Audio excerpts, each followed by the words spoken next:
अंगदान लगी लोकों कराजिबो सचेतन एथिलाकि आज भुवनेश्वर कलिंग स्टेडियम रे आयोजित हेबाकु जाउछि ट्रांसप्लांट चैंपियंस लीग एथिरे अंगदाता एवं ग्रहिता शामिल हेबाकु लोकों अंगदान संपर्क में सचेतन करिवे। अंगदाता एवं ग्रहितांक सह सेमानकर परिवार वर्ग एवं किछि कलाकार माने कार्यक्रम में सामिल हेबे।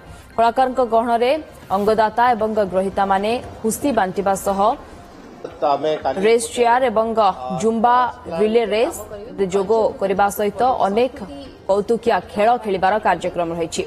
ओडिशा रे प्रथम करी आयोजित होइतिबा एही चैंपियंस लीग रे समाज जानिबो रियल हीरोंकर महानतार कहानी। राज्य क्रीड़ा विभाग सह मिलित भाव में रघुनाथ प्रधान एवं प्रेस फाउंडेशन एभली एक कार्यक्रम आयोजन करुछि। एथिरे राज्यर विभिन्न स्थानरू 200 जन अंगदाता एवं ग्रहिता माने सामिल हेबे बोली आयोजक कहिसथि।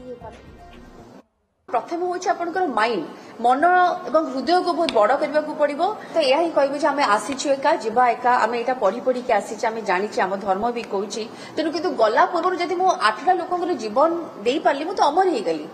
आम मास रेजिस्ट्रेशन करवा सहित जड़े जदि चाहिए भी निजे केमती कर परवर्ती अवस्था से कथा आम जापर।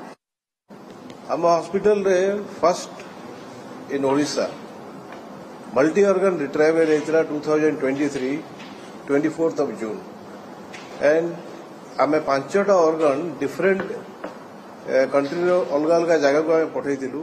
जो ऑर्गन तांको दिया होता समस्ते बहुत भल अच्छा। It is a myth that कि आम जदि ऑर्गन देदेबा तो नेक्स्ट जन्म रे आम आम से ऑर्गन आम थी बॉडी नथियो।